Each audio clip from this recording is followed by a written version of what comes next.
La psicología como ciencia. Resumen del numeral 1.3 del libro Historia de la Psicología de Juan Manuel Burgos, preparado por Alfonso Acosta. La psicología ha recorrido un largo camino para ser reconocida como ciencia. Es una buena razón para querer saber qué es la ciencia. Ciencia es un saber empírico que usa el método experimental para producir sus conocimientos. Pero, ¿cómo pudo nacer la idea? Primero, por la forma racional que usaban los griegos para resolver sus problemas. Y segundo, porque el cristianismo acabó con esa cantidad de dioses con propiedades mágicas que influían en la vida de los hombres.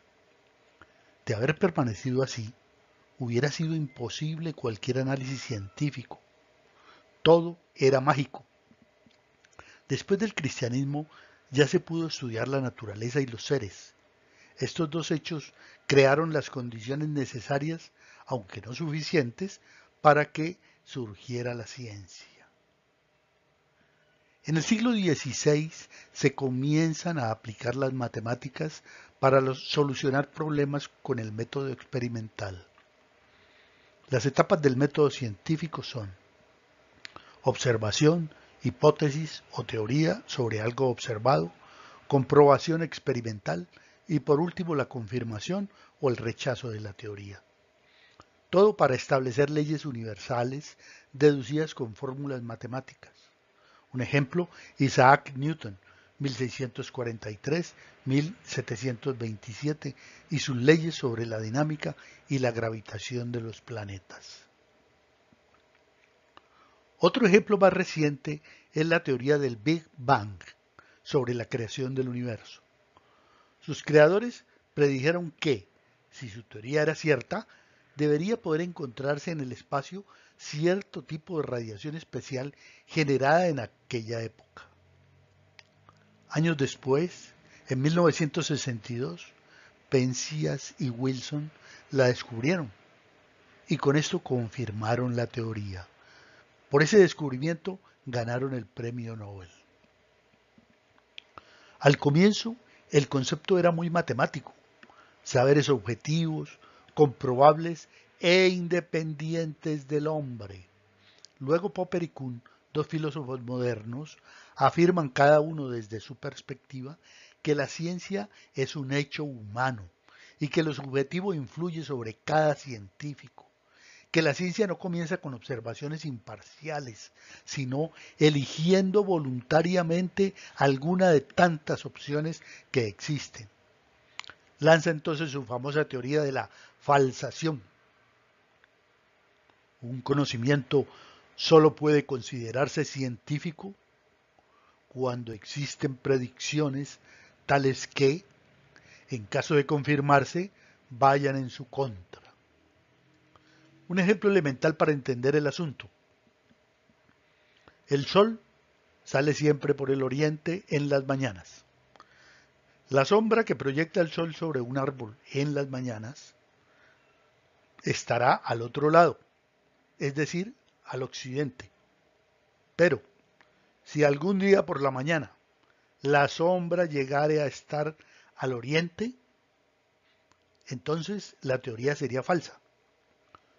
Pero como esto no ha sucedido nunca, la teoría es cierta y científica.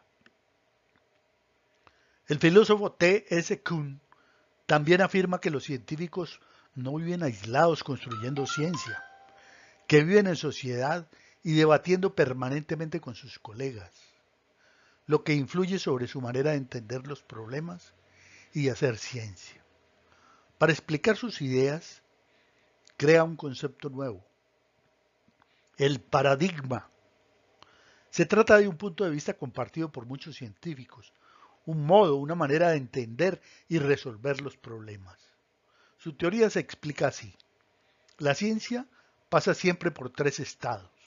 Uno, el estado preparadigmático, que sucede al inicio y por una sola vez, cuando todos los científicos compiten por imponer su visión sobre un tema.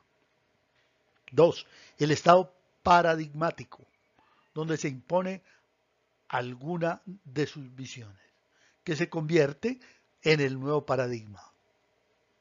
En esta etapa se dan las investigaciones normales, que generalmente son poco creativas y siempre adaptadas al paradigma vigente. La ciencia avanza. 3. El estado revolucionario.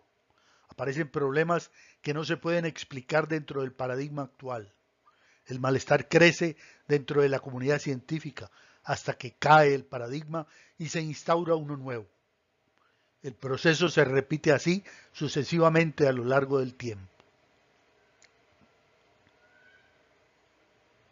Dentro de este proceso, algunos consideran a la psicología preparadigmática, porque ningún enfoque domina todavía sobre los demás.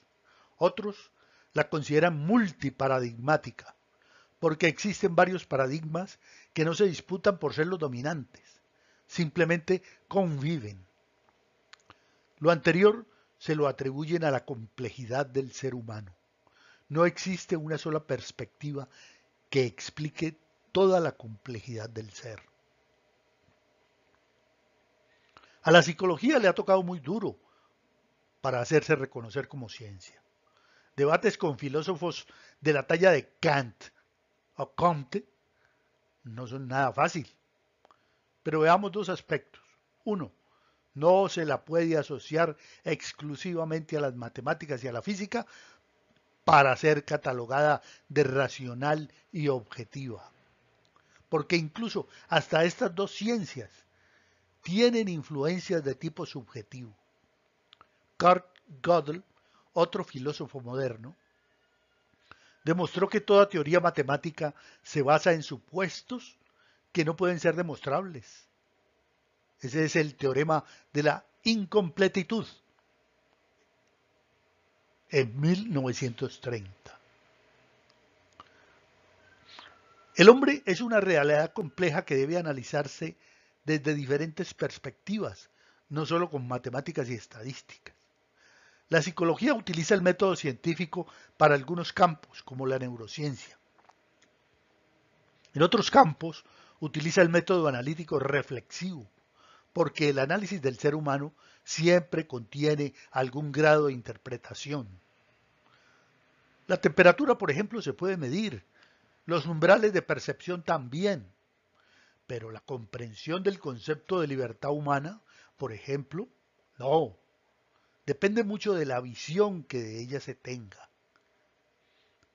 El conductismo, por ejemplo, niega la libertad de elección y piensa que todo comportamiento se puede explicar como estímulo-respuesta por el método científico.